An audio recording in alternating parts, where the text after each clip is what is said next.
guys? It is Meri. And we recommend to like, share, subscribe, and comment down below, y'all. Because today we are going to be reviewing Becoming Sister Wives. Yes. We are currently on the first chapter, Matrimony, and we are learning about the section of Meri and Kody's matrimony, how they actually found each other and got married. Yes. The next one will be Janelle, but today we are going to talk about how Kody never wanted you, not even from the beginning. This man messed up the proposal twice. Mm-hmm. He denied you and broke your heart. Mm-hmm. Told you I did not want to move our relationship forward. Mm-hmm. And he was really just hanging around you because he was really trying to get well known in the church and all that stuff. Yeah. From the book, from what I was reading, he was trying the friendship with her. Oh yeah, she was an experiment friend. Yeah.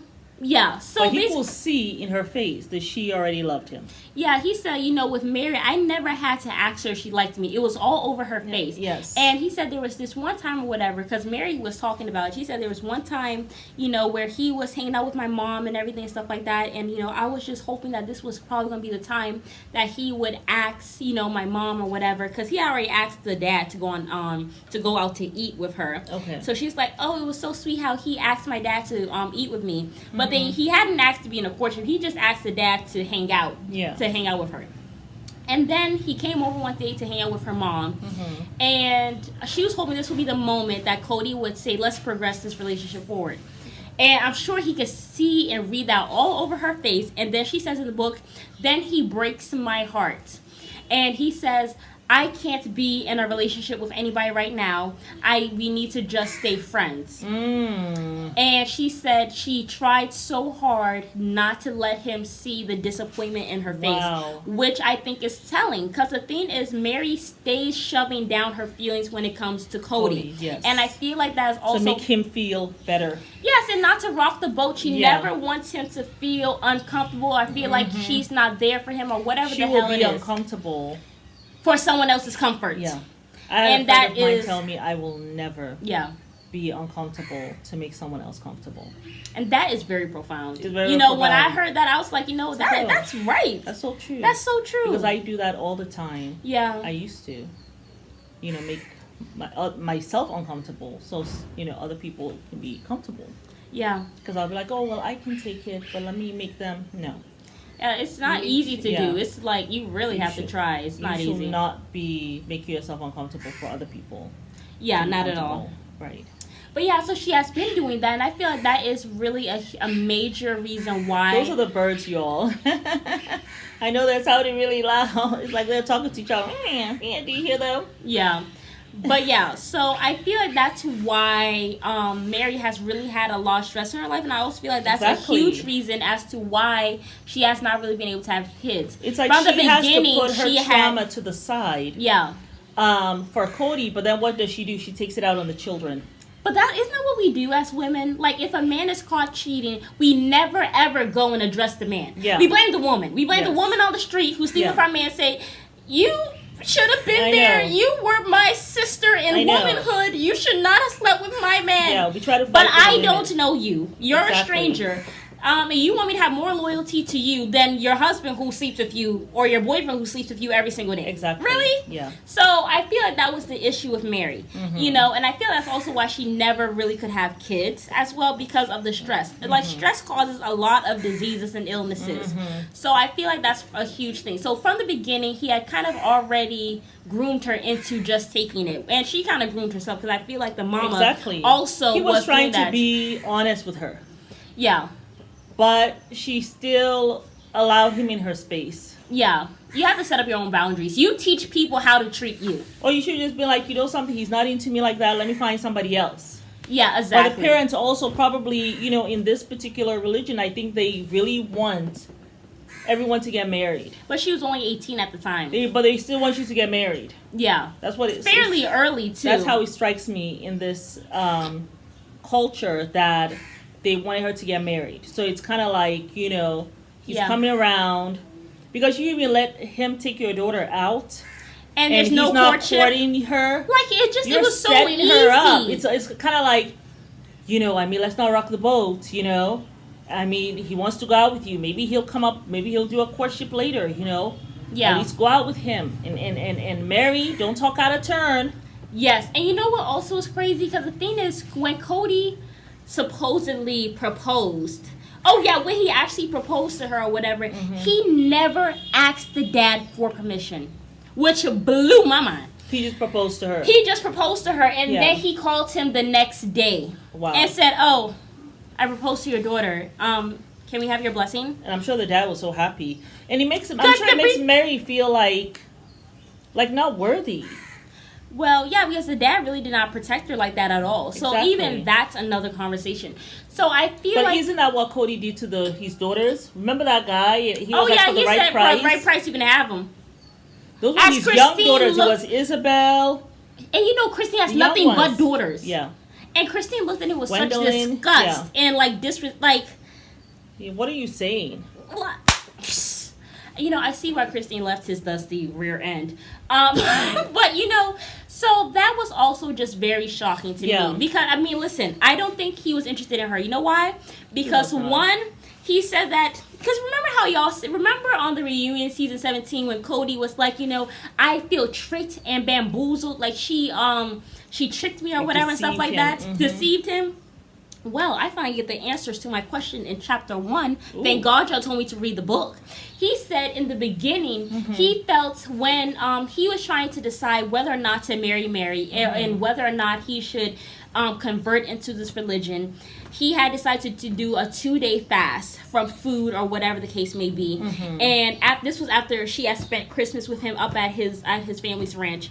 2 days later, he was fasting. He went over to her house and he walked in and he said he felt this tranquility, this peace, this calm that he had been looking for his whole entire life. And he said he just felt such peace. Fast forward to the end of the dinner. Because he went over there for New Year's. I think not New Year's, but I think it was the day. I think it was the day after Christmas, right? Okay. He went over there the day after Christmas for dinner, and everybody was like, "Oh, we can."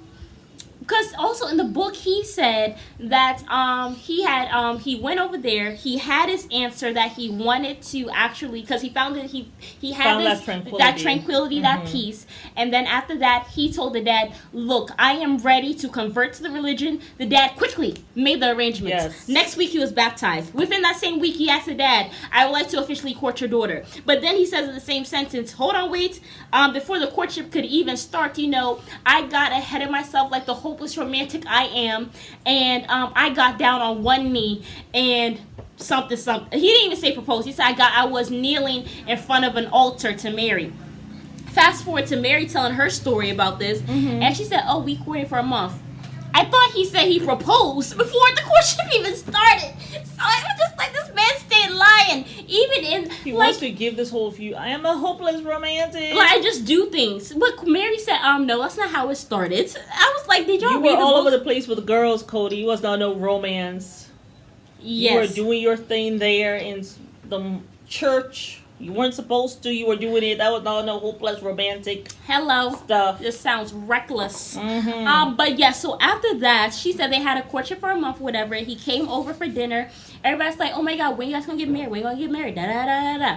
And then he felt pressure. Well, he felt pressure, but then Meri was like, he hasn't even asked me yet. And she said, well, I really was saying that at the dinner table because I really wanted to put pressure on him, and I wanted to light the fire. So they go to a bunk room or whatever the case may be, and he goes and he's like, well, you want to get married? We could if you want to. Does that sound like a man who wanted you, Meri? Red flags. All of these are red flags. What did she say? And she said, she said in the book, she didn't say exactly what she said, but she said in the book verbatim that, I really did not know what to say because I myself was conflicted, and I just felt like I had to really ask God and see if this was really the person for me. But the next day they go ring shopping. They look at a ring together, and he decides, oh, this is the right ring for us. but he still acts like they're still shopping or whatever. Right. He tells his sister to go purchase the ring, so he ain't got no damn money. Purchase for her. Yes, and then Lord. he proposed. I think a week or two. I think a week or two after that, and that's where he proposed to her, and he didn't even ask her dad. But this is how he proposes. Doesn't even get down on one knee, because apparently she didn't even say that. She said, he hands me the ring box and says, would you like to marry me? And she's like, you're supposed to open the box, put the ring on my finger, silly, basically. So she's already doing those little nitpicking things. Yeah. You know how that lady was acting so crazy over some goddamn detergent brand? You know what I'm saying? Which I do think he should have been proposing. Look, if I was proposed to, you should propose properly. But she was already doing those things to kind of tell him what he should or should not be doing. Like, kind of nagging him in a way, I guess. I guess maybe that's what he was saying. Because he was saying that, I felt deceived by her. But you're already seeing the signs. And she was already seeing the signs from you, because you didn't really want her. But you say you quote unquote felt this tranquility and this peace. So I guess because obviously she became like he felt the tranquility and peace of the religion, because he did say that it seemed as though these people were very much into their religion and that they were strong in their convictions. Strong. Yes, so that's what he wanted, but not necessarily to marry her. Well, no, he said that he had his decision on religion and he had his decision on whether Meri was his soulmate. That's what he said in the book. So, yeah, I thought I saw parts where he said Meri was his soulmate. Yeah, he said that. He said so, right? Yeah, because he said he was not going to kiss another girl unless he knew that he loved her and that she was his soulmate. So he said he knew he had come to the decision when he got there and he felt this tranquility and this peace or whatever. And after they engaged, they shared a lot of sweet kisses, he said. Yes, which, my thing is... Because he also said, before he could actually explore connection to see if the attraction was there through a kiss, he said he had none of that, which also means he was not attracted to you. And then he was also talking about how, during the engagements, like, I think it was New Year's Day, and there was some dance at their church or whatever, and he was like, well, I finally noticed the curves that I had been avoiding throughout our whole entire friendship, and I knew I was attracted to her, and I kissed her sweetly before I took her off to go home. I was like, the butter butter is so deep in the studio. So you hadn't noticed that until after the engagement. It's as if he's trying to make up this story in his head of how pure and sweet this whole thing was. I think it's a lie. You know why? Because the first thing that I noticed about a man, and we are Muslim and all this stuff, and we try to lower our gaze. You guys know sometimes I be on this channel less than sometimes whatever. But the first thing that I know is about a man is one, his looks and his height. That's before he even says hi. Right. We're visual creatures. We just are. So you cannot tell me that you never looked at Meri's curves. You're a man. Even if it's from afar, you'll see, okay, does she have the body shape I like? Before I noticed, is this man my body type? Is he, like, height-wise, am I okay with this? Does he have nice eyes? Like, is he pretty? Like, is he handsome? Like, we all see that. We're all visual creatures. I don't care what nobody say. Looks matter. Attraction matters. Attraction and I don't think he was attracted to Meri. But the other thing too, though, it kind of stops the argument that he made. Not the argument, but the stuff that he said. How he felt deceived by her. He felt obligated to marry her. He never, and he was deceived. You were stealing all of her connections at the church, though. You were not deceived. You went into that marriage. That's what he showed me in the book. That you went into that marriage fully aware of what you were getting into. So miss me with your deceit and foolishness that you were trying to tell the Suki. The psychiatrist. Oh, remember? yes. Well, the reason why I'm saying that he probably felt deceived is because she seems like this woman who is calm and tranquil. She's not giving him any problems. And then we get married. You have all this jealousy and all this rage, and now you're abusing kids, and then you're also being really mean to the wives. You know what I'm saying? Jealousy and rage. He said that after the honeymoon, he could not stand her. Well, I haven't got to that part of the book yet. So if you cannot stand her... No, this is what he said in the show. Oh, okay. I was like, what? So if you could not stand her after the honeymoon... because he said here, I had one wife I couldn't stand. Although now he's trying to rewrite history. That's what I'm saying. So because that's not what you said in the book. True. Okay, you did not say that in the book. Because I did see him, when the show started, he was kissing Meri. Yeah, he was kissing Mary. And when they wrote this book, I think When Robin they were in had Utah. just came into the family. So he was relatively on good accords with most of the wives anyway. So just enough to write a book. Obviously. So yeah, I feel like some things he was saying now were not true. Mm-hmm. But you know, it's just interesting to see what his perspective was back then. But I do think that. And then of course we What's going on? Oh, the fly. And then of course we also know that I think our cat is broken. Why? What's wrong? Because she also like our cat does these little sounds with her mouth whenever she sees a fly or a bird. It's so effing weird.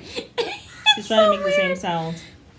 But I just feel like I lost my train of thought. Sorry. The deceiving and everything.